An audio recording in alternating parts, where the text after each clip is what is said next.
Hello and welcome to today's Postgrad webinar. Today we're joined by Edinburgh Business School, which is part of Heriot-Watt University with campuses in the UK, Dubai and Malaysia. Today we're hearing specifically from the Engineering Management, the MSc program within the university. We're going to talk us through their opportunities for students with that kind of background, interested in starting in September 2026 and beyond.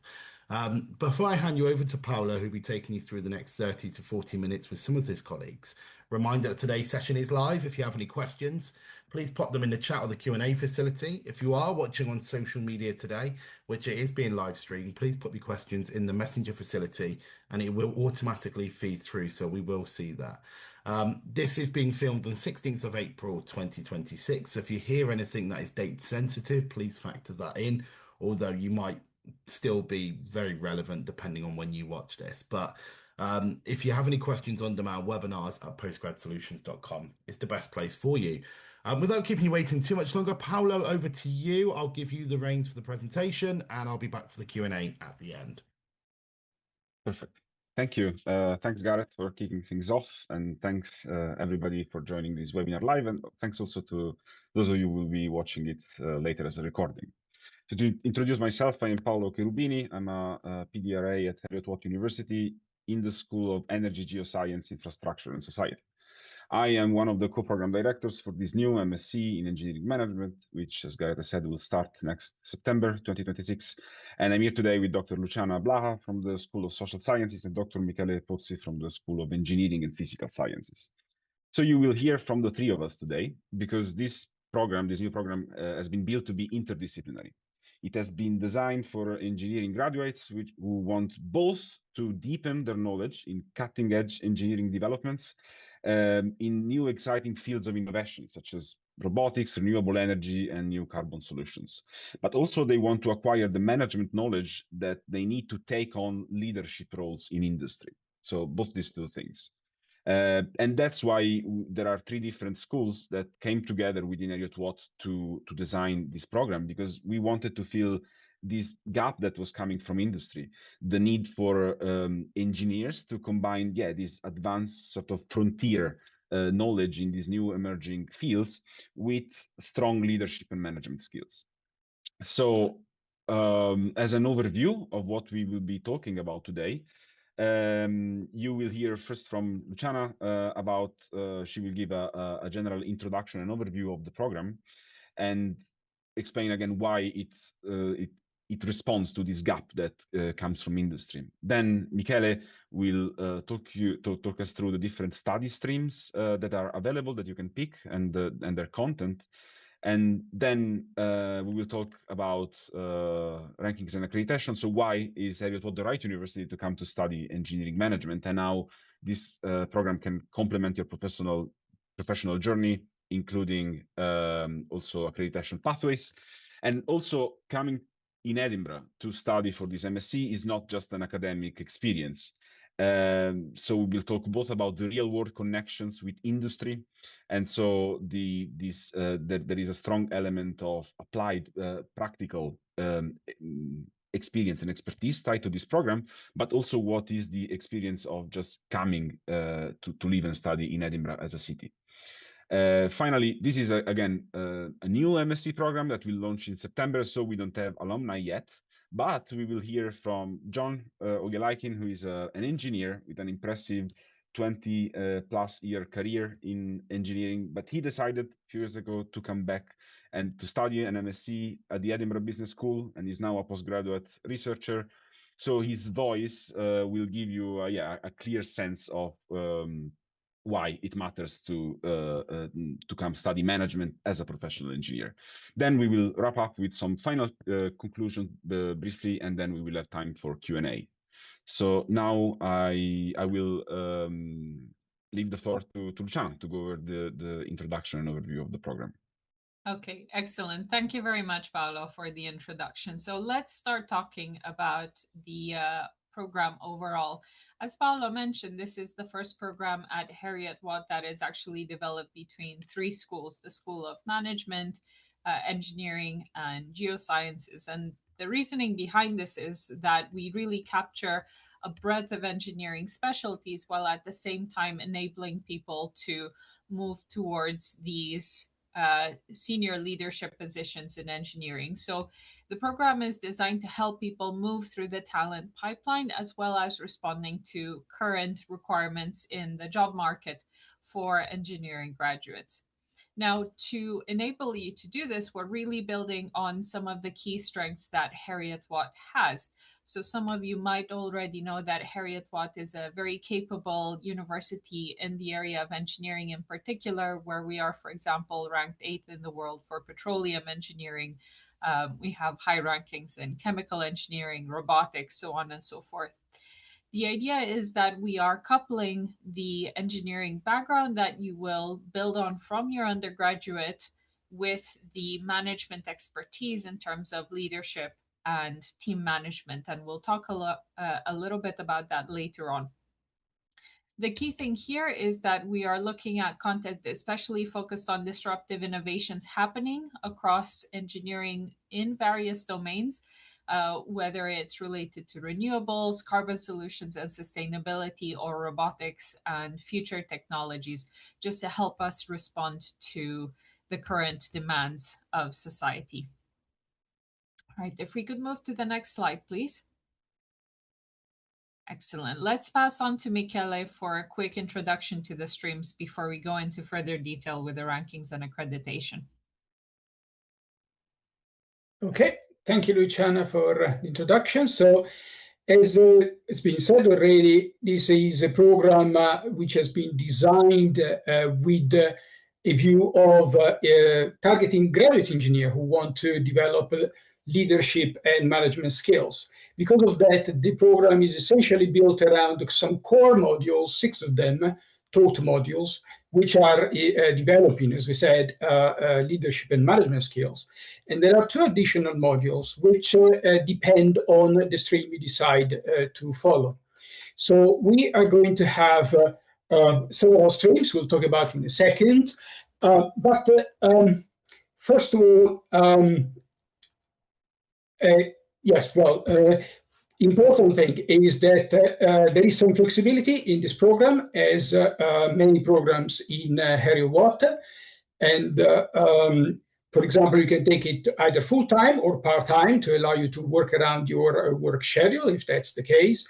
And of course, there is a global perspective, because Heriot-Watt, as has been said at the beginning, is truly international. We have campuses throughout the world, and we really work virtually elbow to elbow with our colleagues in all campuses. And that means also our students that come to Edinburgh are international. And so you will be able to work together to relate with the peers that are also international. And as we said already, it's being developed with these 3 schools together. We've got Aegis, we've got EPS, we've got Edinburgh Business School. Some of the courses in this program have been mapped to the IHEB 4 competencies, which is useful if after graduation you want to seek an accreditation from the Engineering Council, a professional recognition like, for example, chartered engineers. So if we now bring into what are the streams, in this program, we have designed it with 3 streams in mind: carbon solutions, robotics, and renewable futures. What I'm going to do now in a second is go into each one of them, giving you an idea, a feel for what they are and who maybe are best suited for. So the carbon solution stream is perfect if you have a background in civil engineering or in chemical engineering. That doesn't mean it's limited to this background. It just means that we find it, we think it's going to be particularly interesting for people with this background. And it is perfect if you want to make an impact in positive environmental impact in both civil engineering, like designing low carbon building or refurbishing buildings so that they are low carbon, or if you want to participate in this new industry, which is carbon capture, okay, and control. So it's characterized by these 2 modules you see on the right.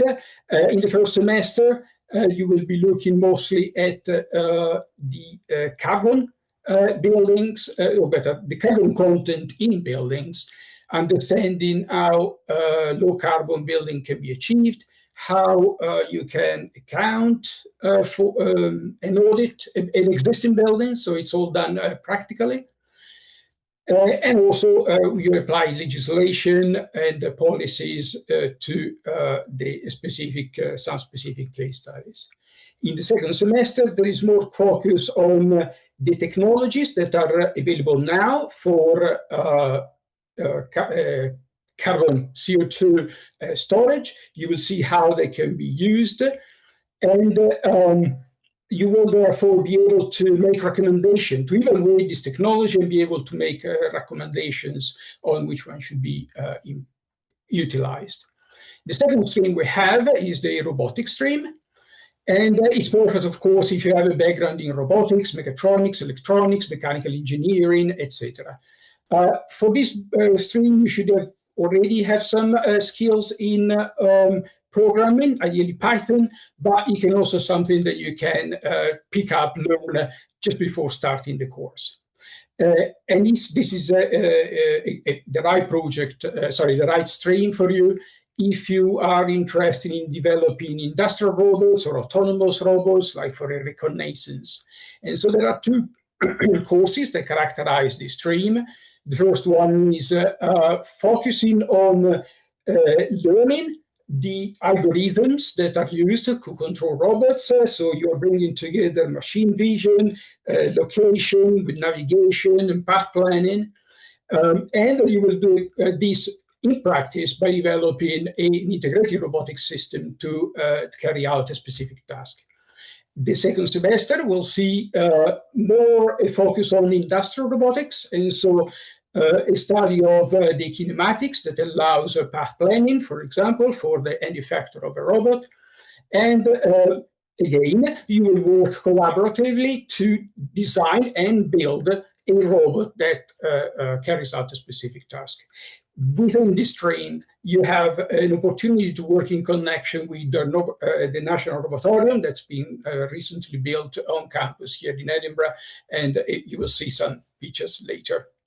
Then we've got the Renewable Futures stream, which is open, well, they all are open to all backgrounds in STEM, but this is in a sense the one we see is more open, that is more likely to attract if you want more different profiles. And it is important, this stream, if you want to get involved into renewable energy and this new industry that we cannot stop. So the first course in the first semester is Renewable Energy Technology, where you will learn, first of all, what are the resources available in terms of renewable energy and what are the technology we use to exploit them. And then we will design some system to actually solve a specific demand problem. In the second semester, you have a course on which is more business-oriented, is really the frontier between technology and business. So you will see how to bring together technology, policy, and business to make strategic decisions on energy.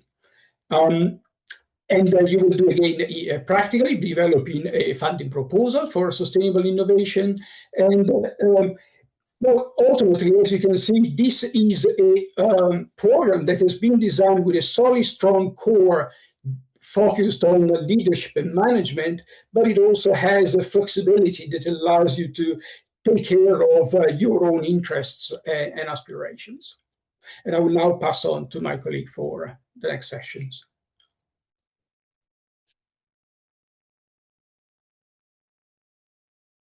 Okay, excellent. So let's talk about rankings and accreditation. And I can see that some of you have had questions about this on the social media channels already. So we'll try to answer some of those as well. If we could move to the next slide, please, Paolo. Great. So for those of you especially studying this course, you will notice that there's a combination between engineering and management accreditations. Because we're looking at building on your leadership capability and your management capability within engineering, you can top up your MSc by acquiring a chartered status through the CMI, so the Chartered Management Institute for this MSc.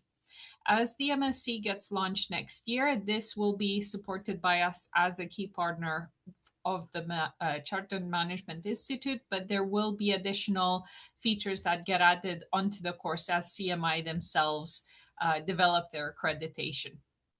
There is also a pathway that we will be exploring from next year, which is together with the Institute of Engineering to pair the accreditation together with CMI. But for 2026, it will be following up on your MSc with CMI accreditation as a chartered manager. As we mentioned, Heriot-Watt is very strong in the area of engineering, so the program has been designed to showcase our strengths in this area.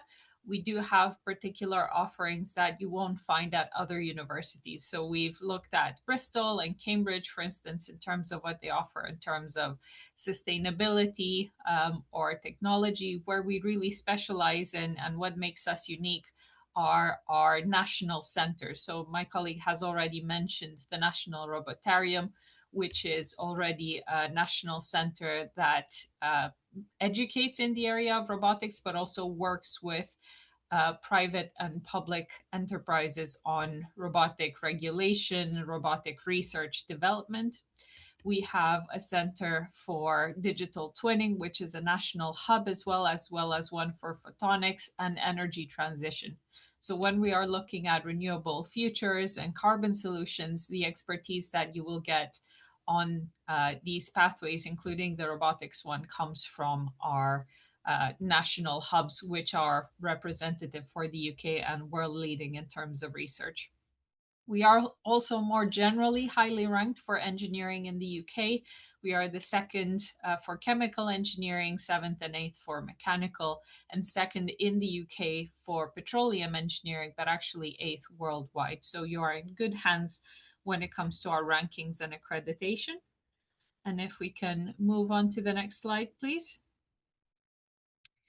We also had the question in relation to how the program relates to industry links. So we'll tell you a little bit about that. First of all, in addition to working with all these research centers, we do have a wide network of industry partners, both through our national research hubs, some of which work with over 70 companies, and in terms of our extracurricular activities that are made available to students. A good example of this is the Practice Excellence Network. The Practice Excellence Network has been set up for students in particular to be able to undertake a sort of work experience project with an existing company. A lot of the companies do find that they can rely on our postgraduate students to solve problems quite well. So we have companies that have been working with us for a few years on projects. These projects look at a 3-month commitment where you will be given the chance to solve a problem for the company while at the same time being given material for your dissertation, for example, or if it is energy transition focused for one of your courses, which is the Energy Transition Lab. Not to mention, you get to network with industry partners here in the UK and in Scotland in our wider network. And you might be able to find contacts within the engineering sector. In addition to this, we have tailored the program to match the leadership, change management, and sustainability innovation skills highlighted by the Royal Academy of Engineering. So when we say that our program provides real-world application, it's because we've actually looked at the labor market, at the job descriptions, job requirements that are currently out there for positions such as chief engineer or head of engineering, spoken to our industry partners, and at the same time looked at the Royal Academy of Engineering statistics on what they expect engineers to be able to deliver by 2030 in terms of key skills. So just to recap, in terms of our partnerships and overall business network, in terms of the relevance to the labor market, and in terms of how we tackle real world challenges, this program has been designed to give you a strong foundation. Thank you, Paula. Let's move on.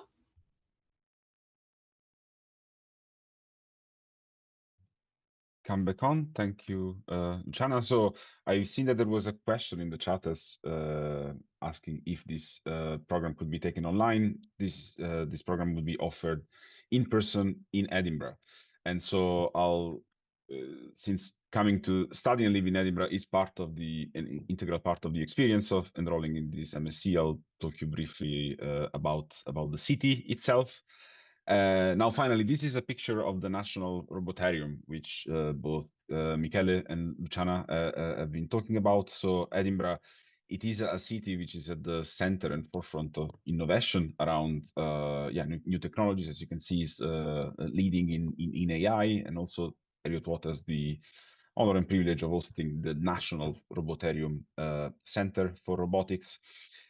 And so Edinburgh is in general, it's a beautiful city to live in. It is lively, it is exciting. There are lots of things and events happening, while also being very accessible, and I would say at a human scale, so that it's not overwhelming. And this is particularly Heriot-Watt University campus is not in the city center, is located like close to the airport. It is fully accessible, and it is immersed in a beautiful green campus. It has abundance of walking trails, green areas, as you will see, a loch. So it is a very peaceful environment. So part of the unique experience we think of coming to Heriot-Watt to study is that you get the best of both worlds. You get the the vibrant and innovative energy that Edinburgh as a city has, which is also shown in a facility like the National Robotarium, which is on the Heriot-Watt University campus, while enjoying the calmness, nature, and beauty that is proper of the campus itself. So you get both the connection to innovation, entrepreneurship, and real life, as Luciana has said, industry opportunities, while being in this safe and beautiful environment. Also, as Michele has said already, the Heriot-Watt University is an international university. There's 3 campuses in Scotland, campuses in Malaysia, in Dubai. And so this is also reflected in our student community, which is very international and diverse. So it is an inclusive environment. Wherever you will be coming from, you will feel at home. And there are lots of facilities on campus. There is a student union with a cafe, several sport clubs and societies you can join, sporting and not sporting societies. There are facilities like bank and shops on campus, medical and dental practices, chaplaincy, and a Muslim prayer rooms, music and leisure spaces. So you will have like a full ecosystem sort of at your disposal while being on campus. And to show all of this more in pictures. So as we mentioned, there are direct buses and frequent buses connection into the city. So you would be fully connected to the main Edinburgh city centre. Top center, there is the loch also that I mentioned, that is part of this natural environment in which the campus is immersed, and the grid building. GRID stands for Global Research and Innovation and Discovery. And again, it is a structural environment that supports also startups and again, furthering connections with industry. There is a variety of campus trails and various walks that you can take along the campus. In the bottom left, you can see Oriam, which is Scotland's national sports performance center, and this will be accessible to you in form. There is a gym, lots of sporting facilities that you can use and enjoy. There you have 24/7 library access and more than 700 study spaces across campus, and a range of cafes and other shops. So this to give you a visual sort of experience of what it is like to come to study and live here. But now we will hear from John, that very kindly decided to join us, and he will share in his own voice his story, as I mentioned, as a professional engineer that that moved to studying management to acquire this leadership role in industry. I'll leave the word to John then. Thank you very much, Paolo. Thanks everyone who have spoken before me, and special thanks to everyone who is joining us today. My name is John Oyelaki. I'm in my third year of research for obtaining the PhD at Heriot-Watt University in management. If anyone is listening to me here who's debating in their mind whether they want to come on this program or not, I thought sharing my own experience, and I was called upon to share to see if that would answer some questions that may be on your mind. As I have only this slide, so I can talk freely on it. My background, I was born in Nigeria, where I waited until I got my bachelor's in mechanical engineering from University of Ibadan. And that was in 1999. I had a first class honors degree. So I had always wanted to proceed to master's and possibly a PhD, which is what I'm doing now. And I had some gap in my study, so I went into the industry, and I worked for like right around 20 years in the oil and gas industry. During the course of that, I took a study leave without pay, and I went to the University of Illinois at Urbana-Champaign, got a master's of science in mechanical engineering. Also, that was in 2010.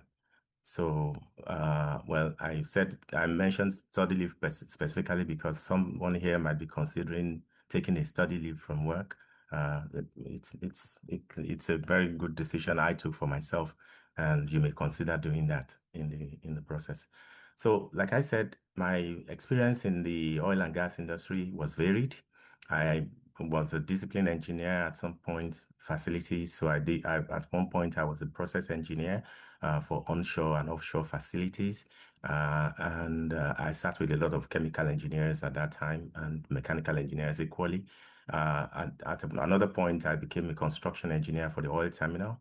And at a point, I was a tank engineer. The oil terminal had several fixed roof and floating roof tanks, which were 200, 400,000 barrels a piece. And I was the engineer in charge of maintenance and of API 653, 650 repairs on those tanks. And then projects, I was a project engineer. I became a mechanical engineer designate, and also I had experience in equipment. But at some point, just after coming back from the master's in mechanical engineering, I was given an engineering manager role. So I chaired front-end engineering design, detailed engineering design on major capital projects. And, that was when I had so much drawn from me in terms of engineering management. I had enjoyed life as a discipline engineer, and I was, chunking out the calculations and making, dotting all my I's, crossing all my T's, and doing what engineers like to do. But I saw that as I went higher, even though I wasn't initiating it, the system was pulling me into it.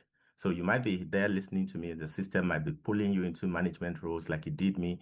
And, you would consider this would be a great opportunity for you to learn and be able to hit the ground running on that. So also at some point I had a project responsibility. So I became a project management professional 2013. And then I went into deep dive of subsea world. And so I became a subsea engineer. I was making installation on in the mile deep waters on vessels, and I was part of I was doing contract management. I was making invoices. I had a lot of finances. I was doing things relating to vessel team management. Because I was client rep, I was second to the captain of the vessel in command. So all of that was there for me. So at some point I thought I still need more of business. So I came into Heriot-Watt and obtained a Master's of Science in Business Analytics and Consultancy. And that there at EBS, which is the opportunity right in front of you now, I learned leadership. I learned a lot of things about strategy, change management, systems thinking, which I've always wanted to learn about, and so many other skills. I learned everything. You know, it was an intense year, but at the end of the year, I produced a dissertation that I'm very proud of till today. And after that, the door opened for me. I got an opportunity to get onto the PhD program. So that's what I'm doing right now. I'm still a student. If you come to campus within the next year, you will meet me here. And my belief generally is that it's time for engineers to master the management skills and lead organizations, lead their own organizations, lead different organizations. There are so many examples in history of people who added, yeah, and funny enough, some of my supervisors on the doctoral program also have engineering background and they are into management big time. So, you know, consider yourself having engineering background and getting to know more of the management side of things. You will be balanced and evenly informed. And I think that's where everyone should desire to be. So we should all, you know, I think I try to talk to every engineer I meet that you should try to commingle management knowledge and management skills with the engineering skills that we already have. Coincidentally, someone already said that engineers are systems thinkers, you know, by training. So, you know, think of any problem you want to solve. You would think about all the actors, inputs and outputs, what goes into solving the problem. And that's how we troubleshoot. That's how we solve problems for the society. And so it's time to step up and not limit ourselves only to the technical side of things, but to expand it to the managerial and leadership part of things, which the university here, Heriot-Watt University, will be offering on this program. So thank you for listening. That's me. Thank you so much, John. Thanks a lot for your words and sharing your very powerful story and motivation for students for engineers to get into management and leadership. And so in thanking you again, we are heading into the conclusions, and then we will have time for questions and answers. So again, to recap, the purpose of this MSc is for engineers to build this management strategy and leadership skills that John has just been talking about, while advancing your technical grounding, especially in these frontier innovative fields such as robotics, carbon solutions, and renewable energy futures. This challenge is interdisciplinary. That's why you'll get the best from 3 different schools at Heriot-Watt University, combining expertise on business, engineering, and sustainability, because all these 3 things are required by industry, because this program, it will be practical and applied, based on real-world case studies and research embedded dissertation to develop practical capability, and it is designed for your career, just to put you in the position to acquire these leadership roles that are required again by industry to navigate this uncertain and exciting future of new technological advancements. And you will get to live and study in Edinburgh, which is again a beautiful and exciting city to be in, while being based on a green and well-connected campus with lots of students support, easy access to the city, and plenty of opportunities.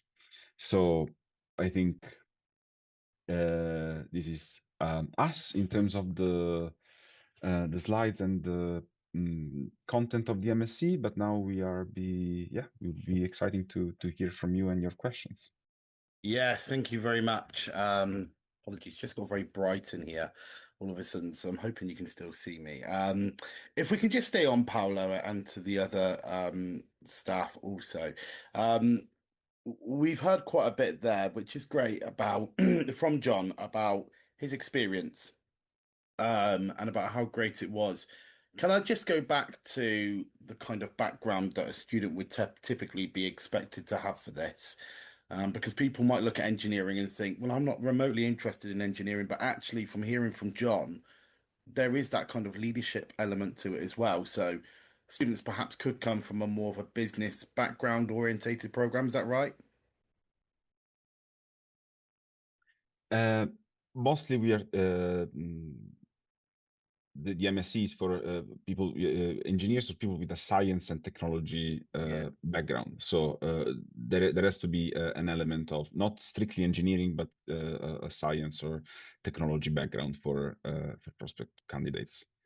Yeah, that want to then acquire the management skills. Of course, I think what I was getting at there is obviously people will look at this and will say, is it for me? Because obviously I haven't got that kind of technology, I haven't got that kind of science background. If they haven't got that background, is there an option, like a bridging option or something to allow them to get into it a little bit more before the program begins? Or does it really need to be a case of you have to have those credentials beforehand? Well, if I answer that, I think it is a requirement for this program. In Heriot-Watt, there are other programs that may be suitable for somebody who doesn't have this, but our program is really designed to help engineers transition into management. That is really how we designed it, and its purpose. Can I just check on the classroom sizes as well? Because we've done webinars over the last few months with Heriot-Watt where some class sizes are very small and intimate, and there's some classes that are quite large. What can a student expect from within this? Paolo? We will need to give three different answers because again, these are classes from three different schools. So for the transition engineering classes that are featured in EGs in my school, we are looking at 20 to 30 people in a class. So that's on my end. Okay, and let's just go down the order. Yep. So the target numbers that we have are around 19 to 20 for the first year. The typical course sizes at master's level for the School of Social Sciences, which delivers the team management and leadership courses, is a similar kind of size, around 20. But the classrooms can accommodate more students. It's just what we tend to see works well in terms of communication and interaction in those particular kinds of courses. For sure.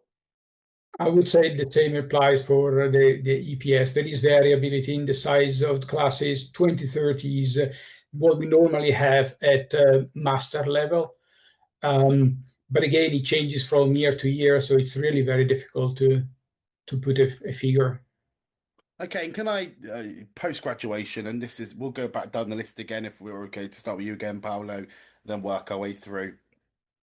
Post-graduation, students and Heriot-Watt have got a great reputation for career service as well. What would you typically expect a student to go into after graduating with yourself? Well, in this case, as Luciana has said, it will be about taking more senior roles as engineers in their companies or in other companies. Luciana, what do you say? And does that matter where in the world they go and do that? Obviously, you'll be doing your learning in Edinburgh, but would this be with a view of a global mindset, or, depending on the country where they're looking to perhaps go back to, whether they're from there or whether they're looking to move there, will the goalpost change ever so slightly or not? Yeah, thank you, Gareth. The companies that we've looked at in terms of potential jobs are usually multinational companies that were based both in Europe, in the Middle East, and other locations as well. So we are expecting that the senior management pathway is relevant globally. Yeah, of course. And because of that, and we've touched upon it already, I think Paolo mentioned in his presentation, obviously Edinburgh is a very vibrant cosmopolitan city. I'm presuming every class gets so many international students, it makes for a great education and great learning, different experiences, different cultures. What does that do to a student's learning as opposed to, perhaps a university that isn't so international focused?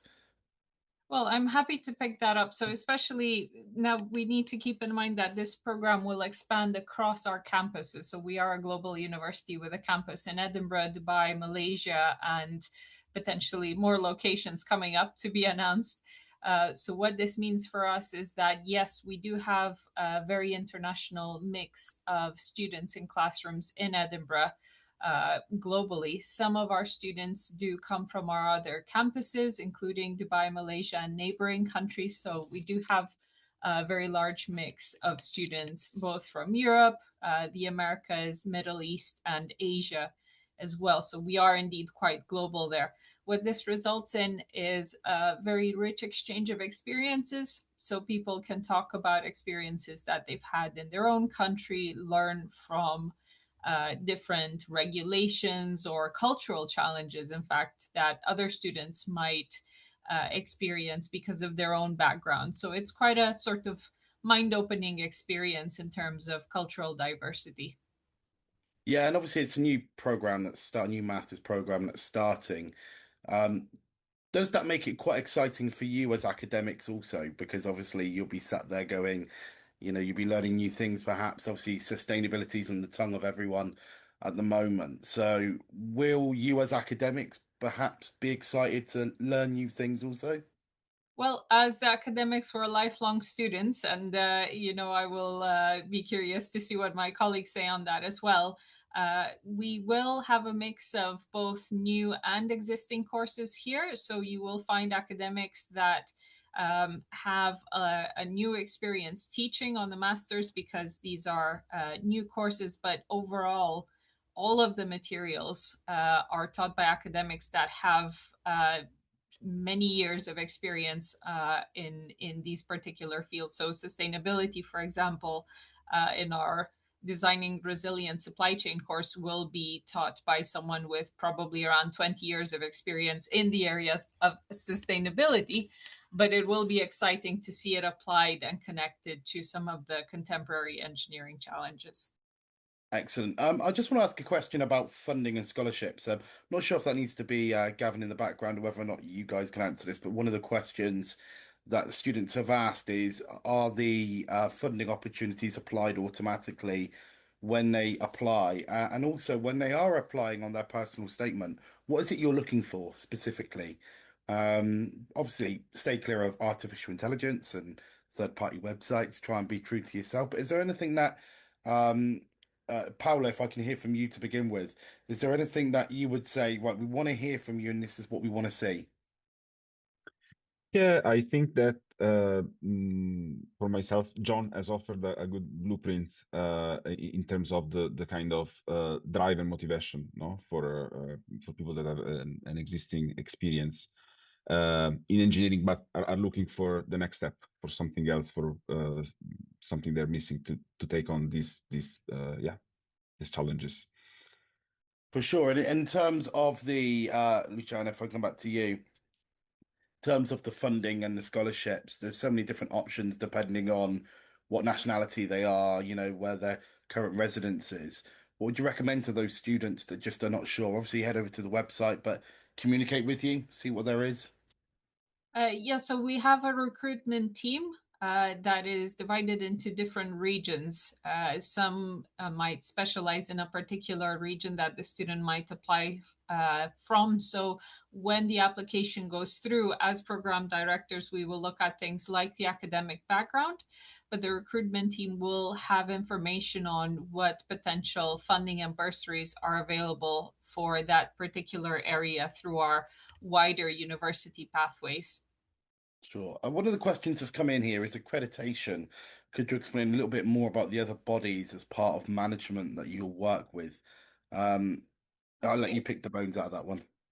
Sure. So I'm assuming that the other bodies refers to the Chartered Management Institute. So the Chartered Management Institute is an accreditation body that we partner with for all of our management degrees. It is the accreditation body that provides global recognition for the School of Social Sciences, and we are a key partner. So that means that we don't just have the stamp of approval, if you will, for our courses, but we also teach at the level that is equivalent to the accreditation levels, and we can essentially supply our own accreditation pathway for the courses that is recognized by the Chartered Management Institute. So this institute does provide, just for those that are unfamiliar with it, accreditation at multiple levels.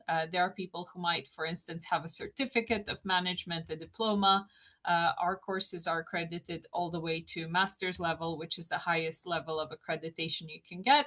And the chartered status is similar to what you'd get to chartered accountant, for example, or chartered engineer, I believe, or chartered computer scientist, where essentially you have an internationally recognized accreditation that places you within the profession of the sector. Hope that answers your question, Gareth. Yeah, it does. And just finally, before we wrap things up, in terms of the enrollments, so students will enroll for September 2026, this program starts. Are there plans for this to expand into a January intake also, or if they missed the boat with this one, will it likely be next September?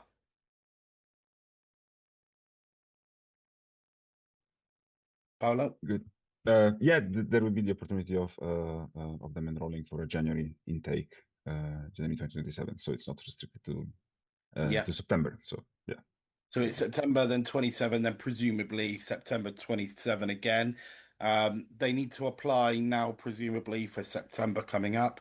When roughly are the application deadlines for that? Are they coming up in June, July time? If they miss that, then they'll have to look at January. I'll pass on this one. Yeah, no, I support Paolo. The deadlines will be shared primarily by our recruitment team. I think generally we are looking somewhere closer to May, June, but there may be clearances as well. So keep an eye out on the recruitment page. As academic staff, we are excited to welcome students, but we do not manage the recruitment process. It's a question I've got to ask because there'll be people watching. But what I would argue is anybody that is watching that wants to know more information on intake dates, funding, scholarships, accommodation, any of these kind of admissionsy types of questions, please reach out to the team. They're a great bunch. We've got all your details and we will reach out to you afterwards. But for now, thank you to all three of you for participating. We look forward to hearing from you again. Thank you to all of you that have watched today on Zoom, on social media, all the questions that have come in.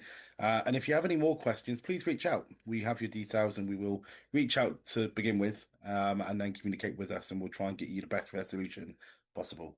But for now, thank you very much. Take care. Bye-bye.